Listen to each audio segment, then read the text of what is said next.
Magical ring. Vimla घर पर बैठकर न्यूज़पेपर पढ़ रही थी। खुदाई में निकला खजाना, करीब 1000 करोड़ का सोना और हीरे मिले। पढ़कर उसने आश्चर्य से, क्या 1000 करोड़? पैसे गिनने के लिए पूरा 1 महीना लग जाएगा मुझे। ऐसा खजाना मेरे खेत में भी मिला तो कितना अच्छा होता। वो सोच रही थी कि तभी उसका पति प्रकाश वहां आया। क्या हुआ? सोना और हीरे कह के कुछ बड़बड़ा रही है? फिर से कहाँ आग लगाने का सोच रही है तू? आप हमेशा मुझसे चिढ़ते हो। मैंने कहाँ आग लगाई है? ऐसा क्या? शादी के दिन से लेकर आज तक एक भी ढंग का काम किया है तूने? बेवकूफ कहीं की। मेरा कोई भी काम आपको अच्छा नहीं लगता।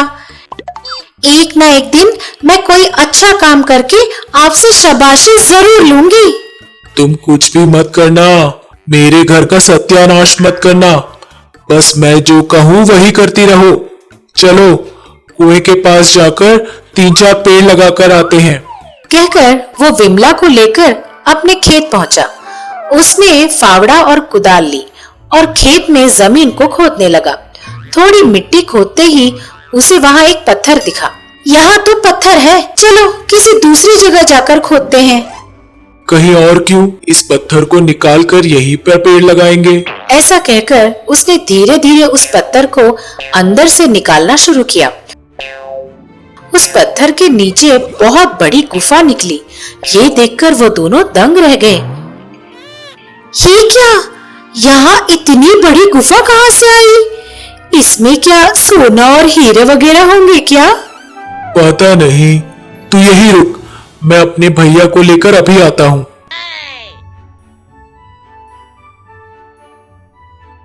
उसके जाते ही विमला, इसमें से कहीं कोई खजाना निकला तो, ऐसा सोचते हुए वो गुफा के अंदर झांकने लगी। पैर फिसला और वो अंदर जा गिरी। उस गुफा में सचमुच सोना, चांदी और ढेर सारे हीरे जवाहरात भरे पड़े थे।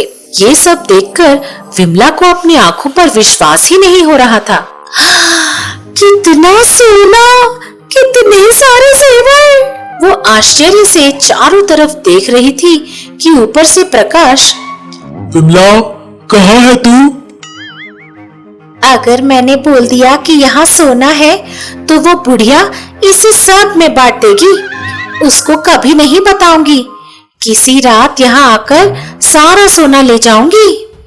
उसने अपने मन में सोचा और कहा, अजी मुझे बाहर निकालिए, यहाँ डर लग रहा है मुझे। उतना ही डर था तो इस गड्ढे में झांका ही क्यों? सासू माँ, आप तो मुझे बचा लीजिए, यहाँ बहुत सारे सांप हैं। सच में? डर मत, मैं तुझे एक मैजिकल रिंग भेजती हूँ। उसे उंगली पर पहनकर बोल कि तुझे बाहर निकाले, वो रिंग ही तुझे निकाल पाएगी। ऐसा कहकर सास ने अपनी उंगली से एक अंगूठी निकालकर गुफे में डाल दी। उस रिंग को अपने उंगली पर पहनकर विमला ने बोला, मुझे बाहर निकालो। उसके ऐसा कहते ही वो उड़ते हुए गुफा से बाहर आ गई। अंदर क्या था विमला? पता नहीं सासू माँ, वो गुफा बहुत बड़ी थी। मुझे अंदर बहुत डर लग रहा था। ठीक है, छोड़, वहाँ नलिये के पास जाकर थोड़ा पानी पी ले। कहकर सब लोग वहां से चले गए। शाम को घर पहुंचकर विमला अकेले बैठकर कुछ सोचने लगी। अब उस खजाने को कैसे हासिल करूं?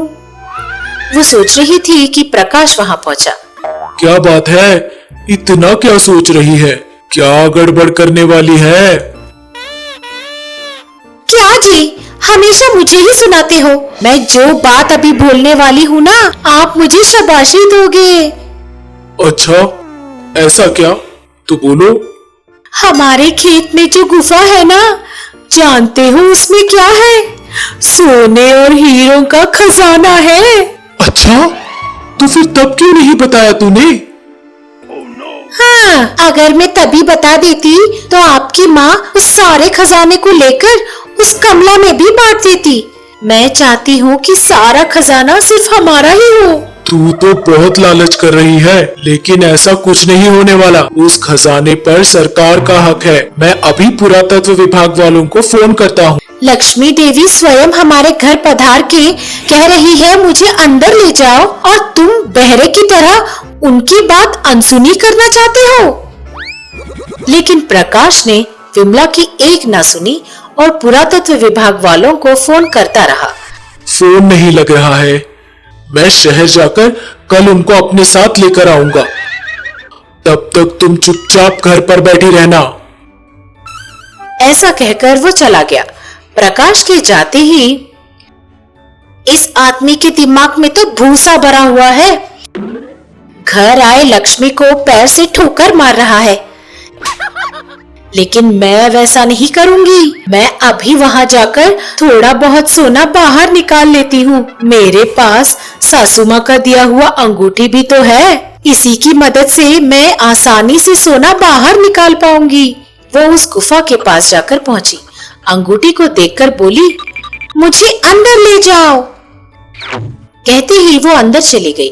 अंदर हीरे जवाहरात के खजाने को देखकर विमला की आंखें चमक उठी। एक सोने के सिक्के को पकड़कर बोली, मैं अपनी जिंदगी में फिर कभी भी इतना सारा खजाना नहीं देख पाऊंगी। मेरे पति के आने से पहले ही थोड़ा बहुत छुपा लेना चाहिए। ऐसा सोचकर उस अंगूठी की मदद से उस गुफा से सोना और हीरे जवाहरात बाहर लाकर रखने लगी। लेकिन अभी भी उसका मन नहीं भर रहा था। और थोड़ा कहते हुए वो और सोना बाहर लाती रही। उसने इतना सारा खजाना निकाल दिया था कि अब बाहर सोने और हीरों का एक पहाड़ ही बन गया था। खजाने को निकालने की खुशी में विमला को समय का पता भी नहीं चल रहा था। सुबह हो गई। अब सूरज सर पर चढ़ चुका था। लेकिन विमला अभी भी उस गुफा से सोना बाहर निकालती ही जा रही थी। हाँ, बस इस बक्से को बाहर रख दूं तो मेरा काम हो जाए समझो। कहते हुए वो उस बक्से को लेकर बाहर आई। बाहर निकलते ही विमला अचंभित रह गई। बाहर प्रकाश, सासू माँ और पुरातत्व विभाग वाले खड़े थे। इस सारे खजाने को निकालने के लिए हमें 2 दिन लग जाते। आपने इसे बाहर निकालकर हमारी बहुत मदद कर दी है। धन्यवाद। ऑफिसर्स, इस पूरे खजाने को गाड़ी में लोड करो।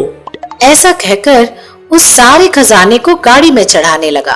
प्रकाश विमला के पास आकर बोला, सच बताओ, मेरे घर पे ना होने का फायदा उठाकर थोड़ा सोना छुपा लेना चाहती थी ना? क्या फायदा?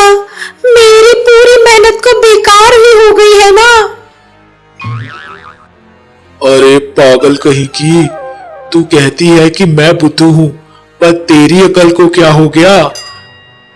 उतना ही सोना लेकर चुपचाप चली जाती। अपने लालच की वजह से और थोड़ा करती रह गई। अब सब कुछ चला जाएगा। समझी मेरी बात? हाँ। क्या समझी? उस आखिरी बक्से को अंदर ही छोड़ देती और बाकी सारा खजाना लेकर चली जाती तो बहुत अच्छा होता। छी, तू कभी नहीं सुधरेगी। सर, सारा सोना लोड हो गया, अब चलते हैं। ठीक है, जाइए। सारा खजाना ट्रक में जाने लगा तो विमला रोते हुए बोली, मैंने तो सोने का महल बनाना चाहा था, लेकिन मेरे पति ने मेरे सारे ख्वाब मिट्टी में मिला दिए। छी।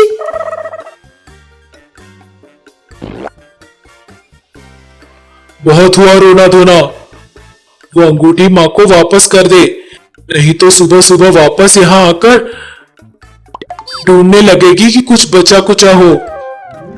वो कहने लगा और विमला उसे गुस्से से घूरती रह गई। दादा टीवी।